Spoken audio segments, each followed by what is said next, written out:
বস এখন এই ভিডিওতে আমরা একটা ট্রেলার নিয়ে কথা বলবো বাংলা ছবির এবং কয়েকটা আপডেটস দেবো। তো চলো আজকের ভিডিও শুরু করা যাক। তোমরা খালি ম্যাডাম সেনগুপ্ত ছবির ট্রেলারটা দেখো, এত ওয়েল এডিটেড ট্রেলার, এত সুন্দরভাবে ট্রেলারটা মিস্ট্রি হোল্ড করে রেখেছে, খুব ভালো লাগলো। কয়েক সপ্তাহ আগে এই ছবির টিজারটা আমি রিভিউ করেছিলাম, টিজারটা ভীষণ ভালো ছিল এবং ট্রেলারেও তারা সেই মিস্ট্রির যে স্বাদ সেটা মেনটেন রেখেছে। তো এখানে গল্প হচ্ছে ম্যাডাম সেনগুপ্তর, যে একজন কার্টুনিস্ট। তো ইনি বহুদিন পর তার ঠিকানায় ফিরছেন, তার কারণ তার মেয়ে মারা যাচ্ছে। এবার সে বহু বছর আগেই নিজের হাজব্যান্ডের সাথে সম্পর্কটা ভেঙেছিল এবং মেয়েকে নিয়ে সেখান থেকে চলে এসেছিল।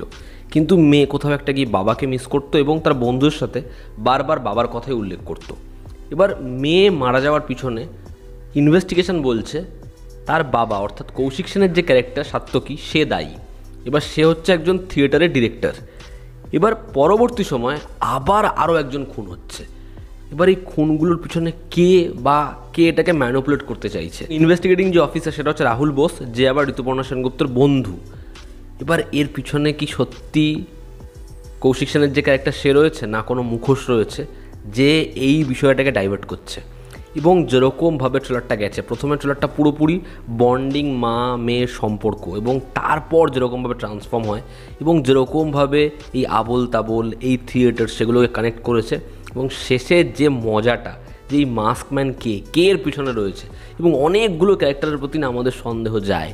এবং যারা যারা ছবিতে মুখ্য চরিত্র অভিনয় করছে, ঋতুপর্ণা সেনগুপ্ত তাকে তো খুব ভালো লাগছে, কৌশিক সেন, এখানে রাহুল বোস, অনন্যা চ্যাটার্জি, প্রত্যেককে খুব ভালো লাগছে। এবং যেরকমভাবে তারা সিকোয়েন্সগুলো রেখেছে, ওই ডার্ক লাইটের মধ্যে বৃষ্টি পড়ছে, একজন চেস করছে, এবং কার্টুনিস্ট এই বিষয়টাকে যেরকমভাবে ব্লেন্ড করেছে না, খুব ইন্টারেস্টিং।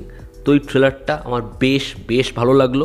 শান্তন ঘোষালের ছবি, তার আমি লাস্ট ছবি দেখলাম সোনার কেল্লায় জখের ধন, যেই ছবিটা সে যত্ন নিয়ে বানিয়েছিল, ভালো বানিয়েছিল। এবং যেহেতু এই ছবির রাইটার ডিরেক্টর এবং ওই ছবির রাইটার ডিরেক্টর আমার একটা এক্সপেকটেশন রয়েছে।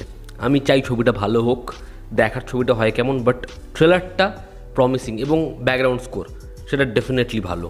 দেখার ছবিটা হয় কেমন, তোমরা যারা ট্রেলারটা দেখেছো তোমাদের কি অপিনিয়ন জানিও। আর এই যে ম্যাডাম সেনগুপ্ত, সেখানে ঋতুপর্ণা সেনগুপ্ত, তার এই যে টাইটেলটা, আইডেন্টিটিটা এখানে ব্লেন্ড করা বেশ ভালো। দেখার ছবিটা হয় কেমন। আমরা যদি কয়েকটা আপডেটস আছে সেগুলো দিয়ে দিই। তো এত চব্য হলো হেরাফেরি 3 নিয়ে, এত ঝামেলা, পরেশ রাওয়াল, অক্ষয় কুমার। এখন যেটা আপডেট সেটা হচ্ছে, এটা একদম কনফার্ম আপডেট, যে পরেশ রাওয়াল সে হেরাফেরি 3-তে ফিরছে এবং হেরাফেরি 3-তে সে রয়েছে। দেখার হেরাফেরি 3-র কাজ কবে থেকে আরম্ভ হয়, কারণ ওয়েলকাম টু দ্য জঙ্গল সেই ছবিটা কিন্তু শেলভ হয়নি, সেই ছবিটার কাজ পিছিয়েছে, সেই ছবিটার কাজ আবার শুরু হবে। দেখার এবার হেরাফেরি 3 সেই ছবিটার কাজ কবে থেকে শুরু হয়, ছবিটা কবে রিলিজ করার প্ল্যান করে মেকার্সরা। পরবর্তী যেটা আপডেট সেটা হচ্ছে বেনজ, কয়েকদিন আগে লোকেশ কানাগরাজের এই যে আপকামিং এই প্রজেক্ট, এই শর্ট ফিল্মটার একটা ক্যারেক্টার ইন্ট্রোডিউস হতে আমরা দেখেছি, নিভিন পলিশ। তো শোনা যাচ্ছে বেনজ ছবিতে অ্যান্থনি দাস অর্থাৎ লিও দাসের যে বাবা, সঞ্জয় দত্তের যে ক্যারেক্টার, সেই চরিত্রের রেফারেন্স থাকবে এবং সঞ্জয় দত্তকে সেখানে দেখা যাবে। এবার দেখার এটা বাস্তবায়িত হয় কি না। লিওতে তাকে যতটা আমাদের পাওয়ারফুল মনে হচ্ছিল সেটা কিন্তু হয়নি। এবার দেখার সেই ডিউটা কি মেটায় এই ছবিতে। এবং অন্তিম যেটা আপডেট, এই যা পরিস্থিতি হয়ে রয়েছে, যেরকম দিলজিৎ দোসান সে যা ফেস করলো এবং বর্ডার 2 থেকে তার নাম কাট অফ হবে। লেটেস্ট যেটা আপডেট, লাহোর 1947 আমির খানের প্রোডাকশনের ছবি, যেখানে সানি দেওয়াল প্রিটি জিন্টা মুখ্য চরিত্র অভিনয় করছে, আমির খান অভিনয় করছে না। সেই ছবির এমনি কিছু পোর্শন নিয়ে রিশুট করার তারা প্ল্যান করছিল। ছবিটা যেহেতু এরকম একটা সাবজেক্ট বলছে যেখানে পাকিস্তানের প্রচুর রেফারেন্স রয়েছে, ছবির বহু সিন তারা হয় বাদ দেবে, না হলে সেগুলো আবার শ্যুট করবে, এবং ছবিটার যে পোর্শনে ডাবিং হয়ে গেছে সেগুলোকেও আবার ডাব করতে হবে। তো এই ছবিটা নিজের যেরকম রিলিজ প্ল্যান করছিল সেই সময় রিলিজ হতে পারবে না, ছবিটা নিজের উক্ত রিলিজ ডেট থেকে পিছাবে। তো ছবিটা আপাতত সমস্যায়। তো এই ছিল আজকের লেটেস্ট আপডেটস এবং ম্যাডাম সেনগুপ্ত ট্রেলার রিভিউ। তোমরা যারা ট্রেলারটা দেখেছো তোমাদের কি অপিনিয়ন জানিও। জনতা আমাদের পাশে আছে, আবার দেখা হচ্ছে, টেক কেয়ার।